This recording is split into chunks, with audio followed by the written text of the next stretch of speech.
So hello and welcome back to my channel. My name is Gursimran and today I'm going to share with you how you can file your own permit for internship or co-op permit by yourself without having to hire an agent or without going to a lawyer, by yourself on your own laptop in your house for free at $0.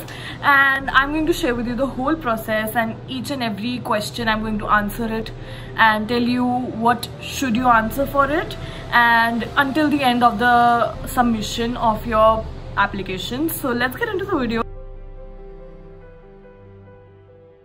So first of all, we will search GCKey login because that is the place where we can log in with IRCC, and this is the account that you get when you file for your initial visa. So it's the same for your life. So you can also log in with your sign-in partner, which is the bank, but we'll go with GCKey, and then you can type your password and username which you used at the time of your visa. And then after logging in, I have already started the application for my internship permit. So we'll continue, and here I'm going to explain to you all the answers that you need to give. What we'd like to do in Canada, which is work. How long are you planning to stay temporarily? And I'm from India, and your current country is Canada. If you're outside Canada, you have to mention that. So family member who is Canadian, no. What is your date of birth? So put your date of birth here. Are you lawful permanent resident? No. What is your current immigration status? Which is a student. Do you plan to work on campus? No, because I plan to work outside campus. You can also say yes. If you plan to work in campus, this question does not affect anything, so you can say yes or no.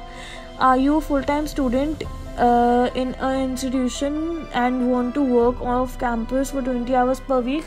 So we already can work 20 hours, but you can say yes or no, whichever, because it doesn't matter in the end. You can work 20 hours. So have you recently graduated? No, I haven't graduated. Is your work essential part of your studies? Yes, because I have an internship, or you can say it's a co-op permit, so it is important for me to complete my studies. Have you been told by an immigration, refugee or citizenship Canada officer that you are approved? No. Have you submitted a PR application? No.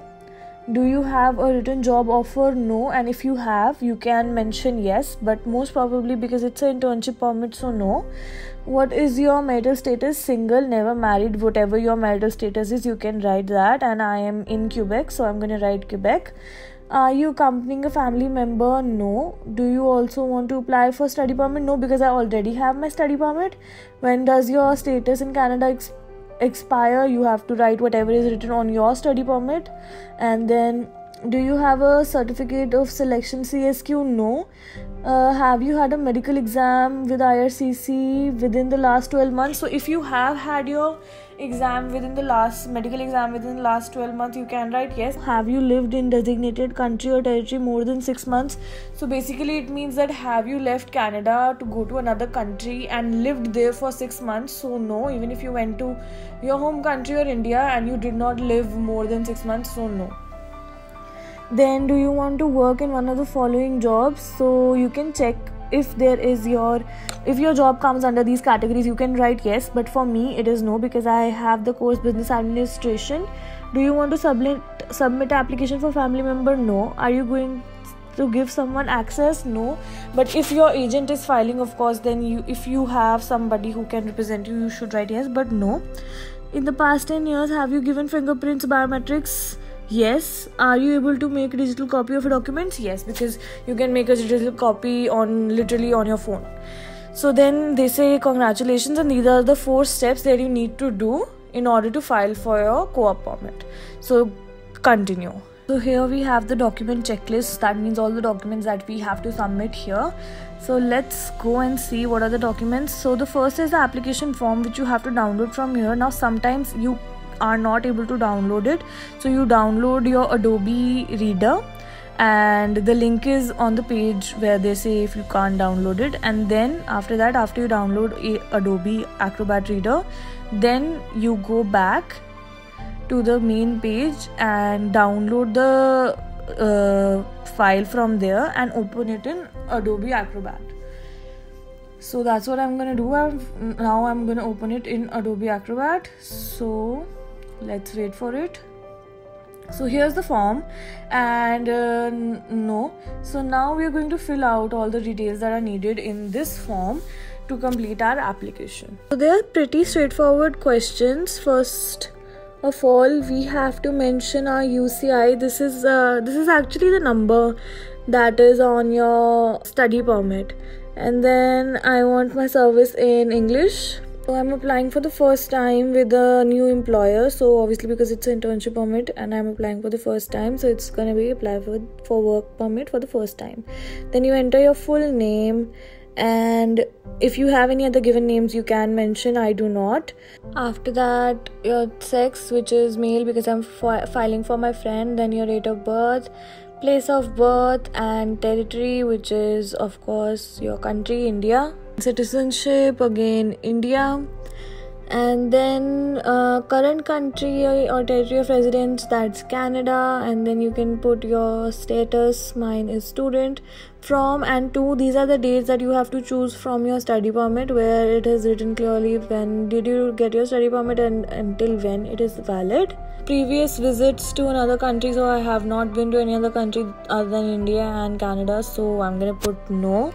You can put whichever your answer is, and if it's yes, then you have to mention which country and from which date to which date you were in the country. Then your marital status, it's single. Have you previously been married? So no. If you have, you can mention yes and give your name. Then you put your language, your mother tongue, so which is Hindi or Punjabi or whatever your mother tongue is.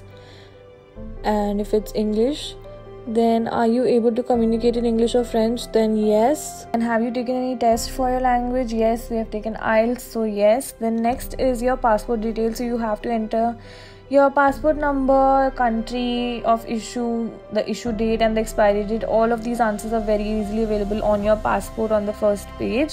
Then comes national identity documents. So these are the documents from India. So maybe you have Aadhaar card, PAN card, and I do, but then you have to provide all those documents, and even if you don't have it, it's not a big deal. So you can just put no, or you can put yes and provide those documents, but they are not necessary and do not affect anything in your file.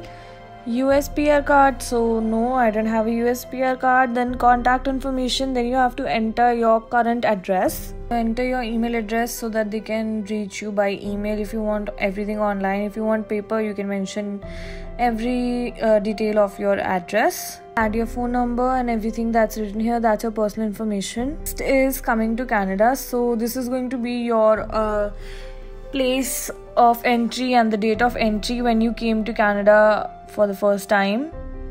And then after that you have to mention your purpose, which is study, and then date and place of enter of your recent entry. So if you went back to your country and then came back again, you have to mention the recent date of entry and the most recent one. But if you haven't, it's going to be the same.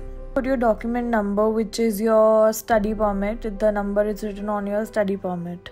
What kind of permit are you looking for? It's a co-op work permit, so for your internship. And then name of the employee. So basically we don't know who our employee is going to be, so we are going to leave it blank.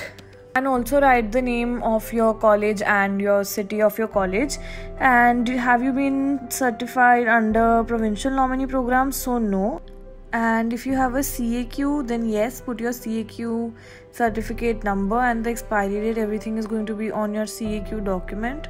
Add that do you have a apprenticeship training? No. So everything is going to be blank. You don't have to fill your education. Then next, employment. Add wherever you have worked as a student. So next, put your current part-time job, whichever job you're doing, once you have done since you have been there, and for the start and end date, name of the activity that you performed, your occupation, your employer, your territory and province. Employment continued, you can enter any previous places where you have worked before this current position. If you have not worked anywhere else, then leave it blank, or if you're doing the same job, then leave it blank. Otherwise mention whichever places you have worked before your current position. Next is your background information.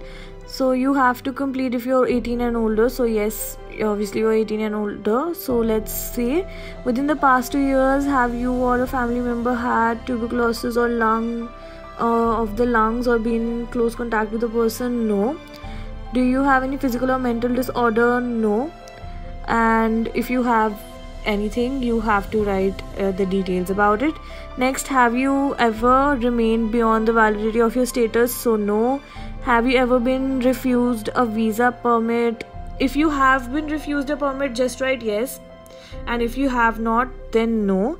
Have you previously applied to enter and remain in Canada? So yes. If you have applied before and your study permit was rejected, write yes, and then in the explanation just provide the details about why it was rejected, and you can mention that you improved your IELTS score or what did you do better when you got accepted again. Committed of any or charged of a criminal offense? So no. Did you serve in military? No. Are you or have you been a member of a political party? No. And have you ever witnessed, participated in ill treatment of prisoners? No. Then signatures. So here you have to write, do you consent to be contacted by IRCC? So if they have any problem or any questions to ask from you, you have to say yes, that they can contact you, and then declare and that your application is fully signed. So you have to give your digital signature, which is actually writing your name and the date at the end. Once you do it and press validate, it will automatically show you that you have missed or you need to write answer for something that you have not previously seen. So here we have some things that we need to put.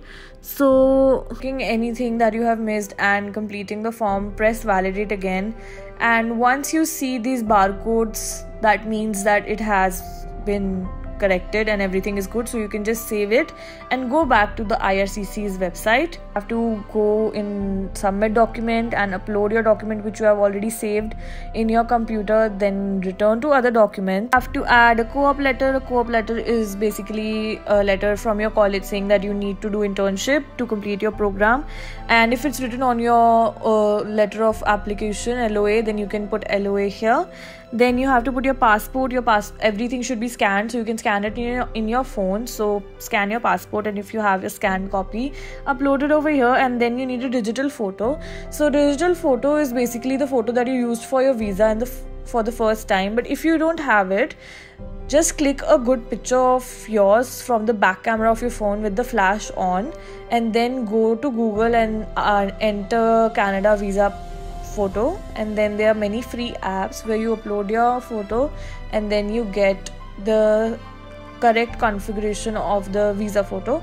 So then you can upload it over here. Documents. So optional documents, we are not going to submit it. The fees is 0, and then we continue. So it shows that we have submitted all our required documents and the fees is 0, and then at the end you have to click I agree, and then give your given name is your first name and last name. Then you have to enter your first name in the given name and last name in the last name, then date of birth, and you have to press sign, which means you're digitally signing the request for your internship permit. And you need to submit it, and then you have to press transmit, and then your application is submitted. See that the application is online and it has been submitted, and whenever you get any update, they are going to contact you on your email if you left your email, which is very important because they send you notifications, and every time you get a notification you have to come back to your IRCC account, log in with GCKey and see whatever the update is. So hope you guys enjoyed the video and you got a lot of information, and seriously guys, you can file each and every permit by yourself, literally with 0 cost until you have to pay to the government. So the cost is only going to be your actual genuine government fees. Other than that, you literally have to pay nothing to any agent or anybody to file any permits, even your study permit extension, your work permit, and many other documents that you might need to apply. And me myself, I have to extend my CQ and study permit, and when I do that, I am definitely going to make a video for that for you to do it yourself and sharing all the instructions that I possibly can. So if you have any other questions, you can obviously send your questions on Instagram, where I can reply to you. And that's all for today. So hope to see you guys in the next video, and do not forget to like and subscribe to this video.